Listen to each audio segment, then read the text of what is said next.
Kurnool collector కార్యాలయంలో నీ సునయన ఆడిటోరియంలో సోమవారం నిర్వహించే ప్రజా ఫిర్యాదుల పరిష్కార వేదిక కార్యక్రమం మధ్యాహ్నం 2 గంటల వరకు నిర్వహించాలని, జిల్లా అధికారులందరూ ఉండాలని కోరుతూ ఫిర్యాదులను పట్టుకొని ప్రజా ఫిర్యాదుల పరిష్కార వేదిక ముందు కూర్చొని చూపారు.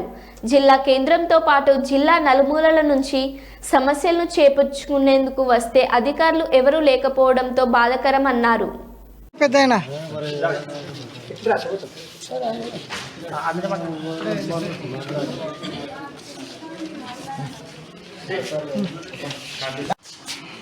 ఎవరైనా మాట్లాడతారా? ఇప్పుడు అధికారులు ఉన్నారా లేదా? ఎవరైనా మాట్లాడతారా?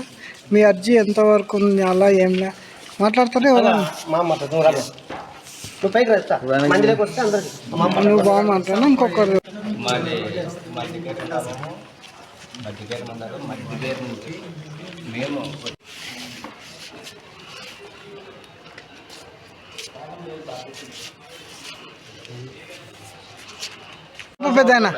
మాది మధ్యకేర గ్రామం నుంచి 10 గంటలకు వచ్చినాము. ప్రజా దర్బారు 2 వరకు ఉండాలా, 1:30కి అయిపోయింది. మేము ఆన్లైన్ చేయించే లోపు టైం అయిపోయింది. మళ్ళీ ఈ సమస్య పరిష్కారం ఏంటి? 2 పైన ఉండాలా, కానీ 1:30కే బంద్ చేసినారు. ఆ సమస్య ఏంటి? పెద్ద ఏమనుకోకుండా వాళ్ళందరూ ఎన్నికల కూర్చొని పెద్ద ఒకనే రా నీ అర్జీ పట్టుకుని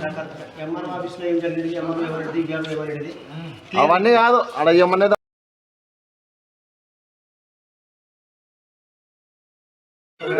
నాకేమో నేను తీసుకుంటాను. ఆయన ఉన్నందుకే సార్ ఎన్ని గంటల వరకు సార్? మామూలుగా 1 గంట వరకే, 2 గంటల వరకే?